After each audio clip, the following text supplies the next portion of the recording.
آج ہم ایک مصری امام ہیں شیخ احمد، ان کی سنائی ہوئی ایک سچی کہانی پر بات کر رہے ہیں۔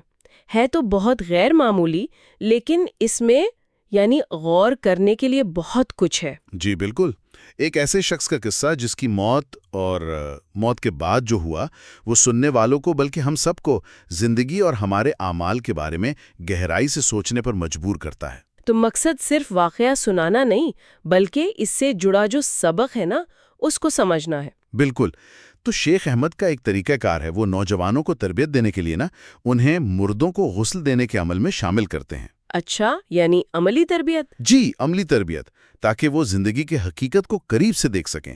تو ایک دن انہیں ایسے ہی ایک شخص کے انتقال کی خبر ملی اور غسل کے لیے بلایا گیا۔ شیخ جب اس گھر پہنچے، وہ بتاتے ہیں کہ دروازے سے ہی ایک بہت عجیب سی پرانی اور کہنا چاہیے کہ ناگوار بو آ رہی تھی۔ سگریٹ کی؟ تازہ سگریٹ کی نہیں، یعنی باپ ان کے بستر کے چاروں طرف دیواروں پر کیلیں ٹھوکی ہوئی تھیں، اور ان کیلوں پر لٹک رہے تھے پلاسٹک کے تھیلے۔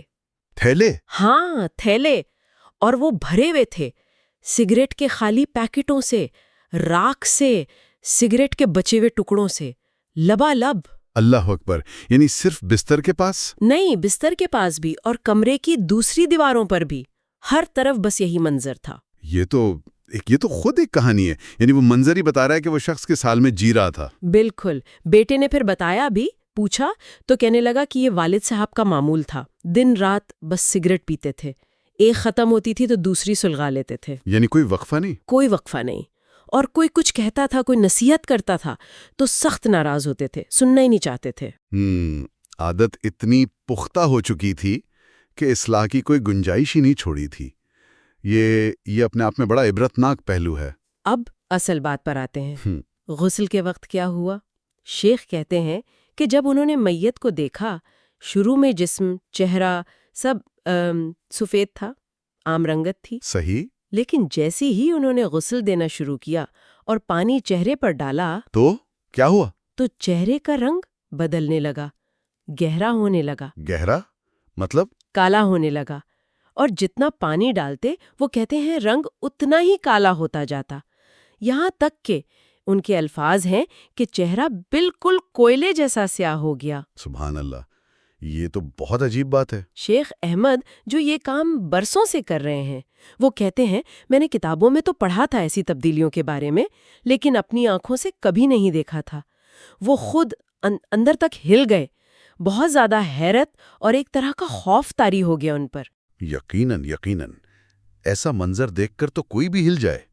تو شیخ میں اس تبدیلی کو، یعنی ان کے خیال میں اس کا تعلق اسی سگریٹ نوشی سے تھا؟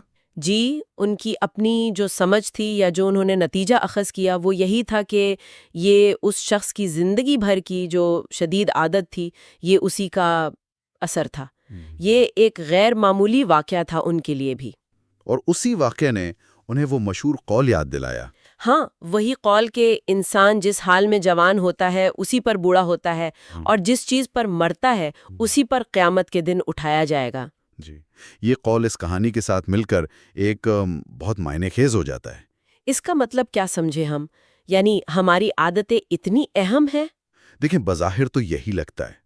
مطلب یہ ہے کہ ہم اپنی زندگی جن کاموں میں، جن سوچوں میں، جن عادتوں میں گزارتے ہیں وہ صرف دنیا تک نہیں رہتی، وہ ہماری ذات کا حصہ بن جاتی ہیں۔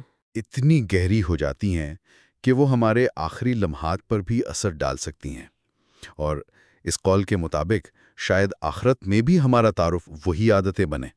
ایک طرح کا تسلسل ہے۔ تو شیخ احمد اس کہانی کو ایک عبرت کے طور پر پیش کرتے ہیں، ایک سبق۔ بالکل، یہ وارننگ بھی ہے کہ دیکھو مستمر کسی برائی میں لگے رہنے کا انجام کیسا ہو سکتا ہے، اور دوسری طرف یہ نیکی کی طرف رغبت بھی دلاتا ہے کہ اچھی عادتیں اپناؤ۔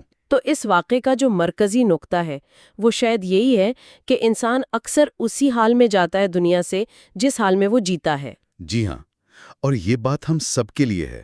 یہ سننے والوں کو ایک طرح سے دعوت دیتی ہے کہ وہ رک کر سوچیں، اپنی زندگی کو دیکھیں، اپنی عادتوں کو، اپنے روز رات کو، کہ ہم اپنا وقت کہاں لگا رہے ہیں، کیا کر رہے ہیں۔ بالکل، اور یہ سوچیں کہ ہم کس حال پر اپنا خاتمہ چاہتے ہیں، ہم اپنے پیچھے کیا چھوڑ کر جانا چاہتے ہیں۔ اپنی چھوٹی چھوٹی معمولی عادتیں سمجھتے ہیں، کیا وہ واقعی معمولی ہیں یا کہیں وہ خاموشی سے ہماری زندگی کی اور شاید ہمارے انجام کی کہانی تو نہیں لکھ رہے؟